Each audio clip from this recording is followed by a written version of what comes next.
Hi guys, I thought I'd go over and show you what an arm looks like that we've taken on a rat run. In the past, you've probably seen it being tested. You might have seen the finished product when we release something, but maybe not what it actually looks like after it's finished one of our trips. Now this one did the 2019 rat run, did 8,500 kilometers on some of the worst roads I've ever done. So we pulled it out, obviously we did our engineering work, we stripped it back and looked at everything. And we put it on a subframe, which was destined for the shows this year to show everybody what we'd been up to. And it did the Melbourne show and that was the last one, obviously due to everything that's going on at the moment. So I thought we'd do a bit of video and actually bring it to you and show you what's been happening. This was a prototype arm. We spray them with silver paint or white paint so that when we are doing the trips we can keep an eye out for cracks and things like that. If you powder coat them, we found in the past that can actually hide some of these flaws and you don't realise until you get back or when something falls off. So it's absolutely hammered with rocks and stone chips and sandblasting, all that type of stuff. We actually did quite well. We managed to retain the grease nipple this time. That was good. Lots of damage to the arm. You can see the back of the calipers covered in stone chips and that type of stuff.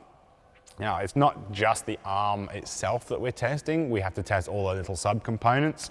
So the bushes here in the hinge, in the trip last year, we had some new prototypes of those that didn't make it. They fell apart about 3/4 of the way through and we had to replace them with our current production items. So obviously those parts won't ever find their way into production. We'll continue with the ones we've got. I mean, this is why we do testing ultimately. Other things are the braking systems that we have. You can see there's a lot of scoring in that. We got a lot of rocks jammed in between the rotors and the calipers and the rims and the calipers and that type of thing, making a lot of noise.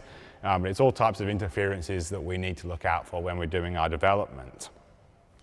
From there on the arm we've got a few brackets. So one of them was a position sensor for an air control system that we were playing with, and the other one is the position sensor for our Motec data logging. So we have a Motec sports dash that we use for logging all of the data on the trips. And that has a bunch of inputs from different sensors. So we have one measuring the position of the arm so we can see what it's doing, how much wheel travel it's using, that type of thing. We have G sensors both on the arm and on the chassis. So looking between those, we want to make sure that we're getting good isolation, that the suspension is absorbing the hits and not transmitting too much of it into the chassis so it looks after the caravan or trailer on the top of it. We also have a couple of methods of measuring shock absorber temperature. Obviously that's really important off-road. You've got to make sure that the things aren't going to blow up. So we have an infrared sensor that plugs into the data logger, as well as we have non-reversible stickers that stick to the side of the shock absorbers. So that allows us to combine the results and make sure that everything's nice and accurate. This particular one got to over 200 degrees on some of the roughest corrugations we've ever done. This year, as well as running big tyres, we also ran the tyres quite high. So we're really trying to test to the worst conditions and perhaps people who don't adapt their driving and their setup to the conditions. So hence why the shock absorber got particularly hot and it blew at one point as well. So we can take that data back in and improve those products ultimately in the long run. The airbag here, this is a big long travel thing that we hadn't used before. And we found we had some roll stability issues in transitional corners and things like that. So on the trip, we were tuning the spring rate. We just got duct tape out and wrapped it up and up and up. You see that in our rat run videos, trying to tune that. So that lasted all the way back to Brisbane. So we're now doing some more accurate tuning. So we've modelled up in Inventor some clamp-on adapters that we're 3D printing in-house here at Cruisemaster. So we bolt those on and we stick it in the test rig here and we can measure the spring rate and the bottom out resistance of the airbag.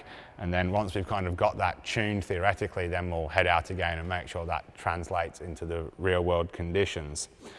Now this is the type of thing that you can do a lot on benches. You can do so many laps around the proving ground, but ultimately you don't get this data unless you head bush and beat the hell out of your products, which we're very proud is something that underlines all of our off-road products here at Cruisemaster. So if you do want to see what went into beating this arm up and how it got to this place, check out our Cruisemaster range of videos on YouTube, the rat run videos in particular. This was on our single axle 2.8 ton trailer there. It got one hell of a workout.